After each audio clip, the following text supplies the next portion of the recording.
Hi, Miss Women. Here is Mingxian she.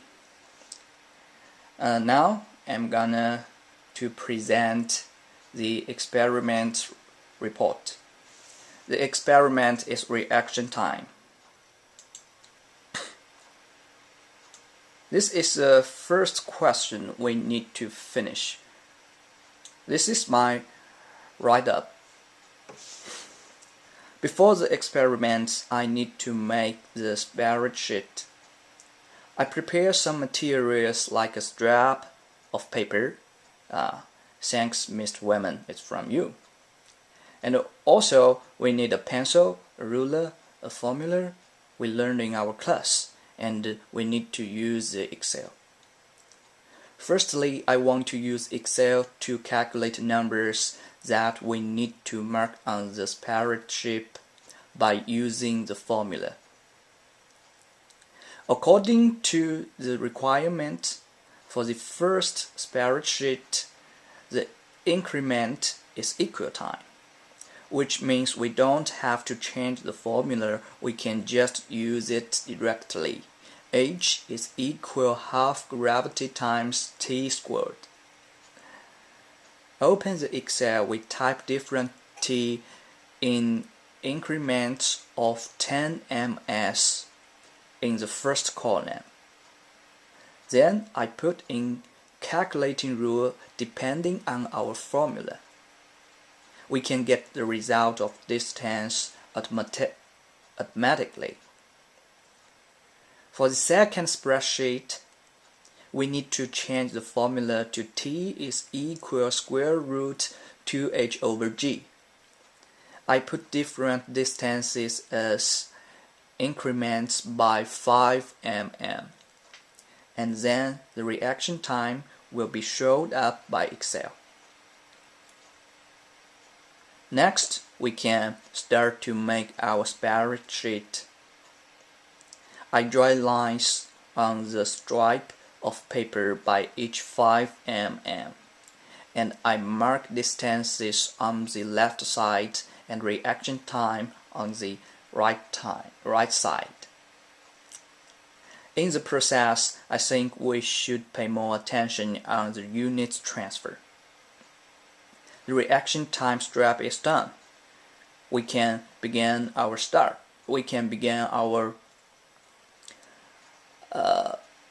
experiment. And in order to minimize the systematic error, I think we need to find a room where there is no more air moving.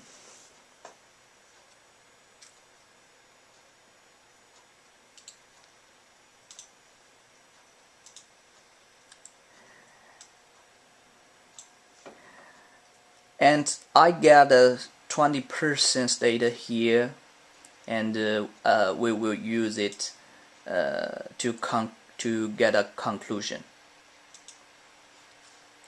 Now I'm taking the video, so I will post the link after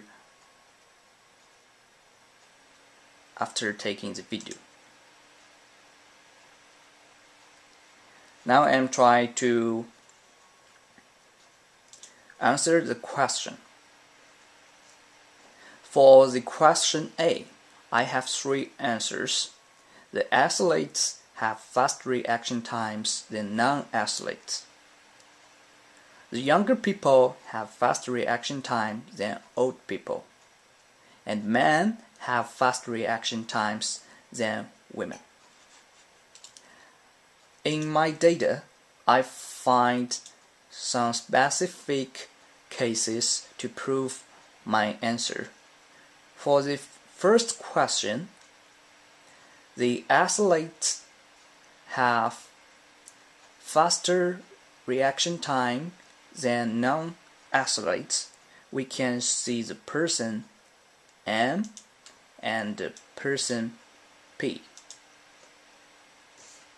Both of them are male and 90 years old.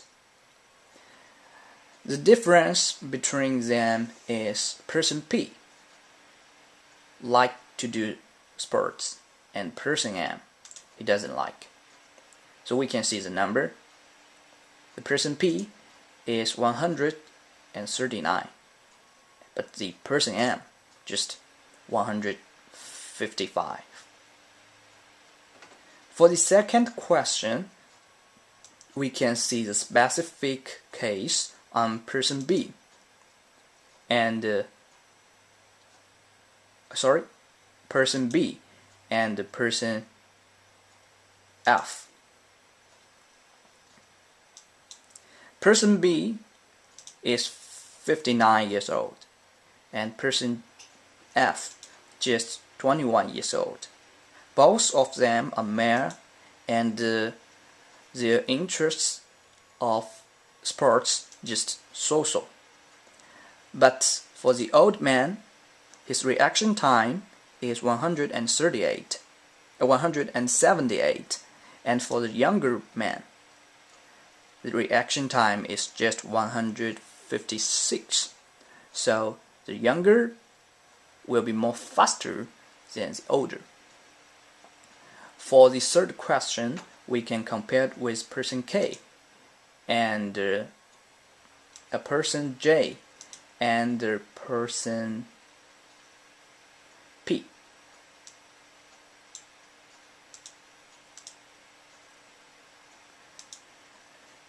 Both of them are 20 years old, but one is a male and another is a female.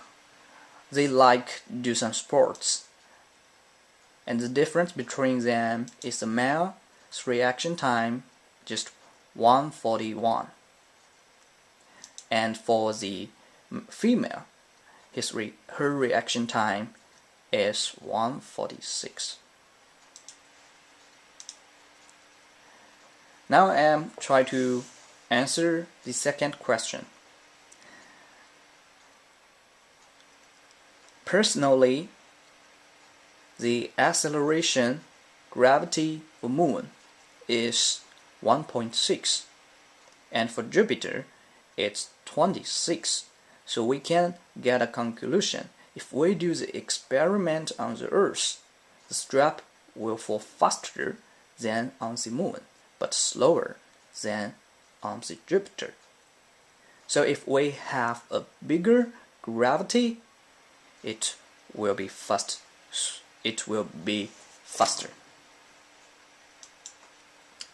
The question say,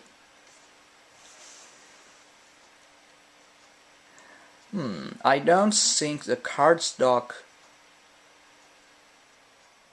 will be suitable because it's not long enough to measure it. According to the formula, we can calculate if a person's reaction time is 2 seconds. Oh my god, we need at least a 20 meters long strap. We can't make it. So I found a method from my friend. He told me we can use the timer set. We hold the start button and the stop button separately.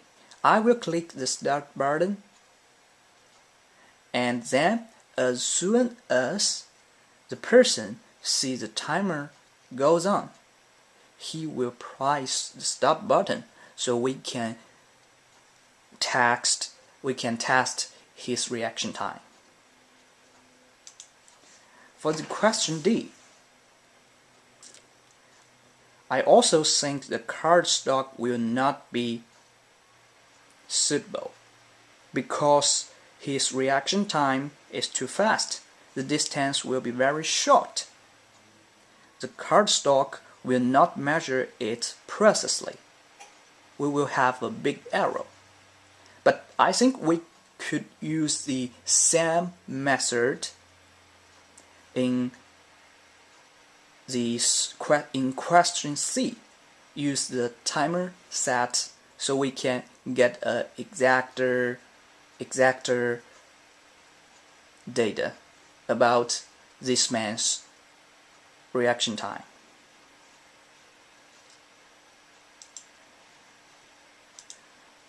This is the data I calculated for the spreadsheet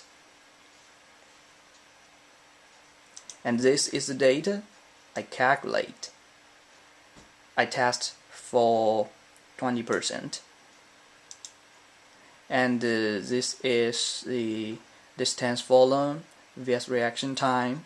If we use the reaction time as the increment, we can get a bad conclusion. It's not very exact.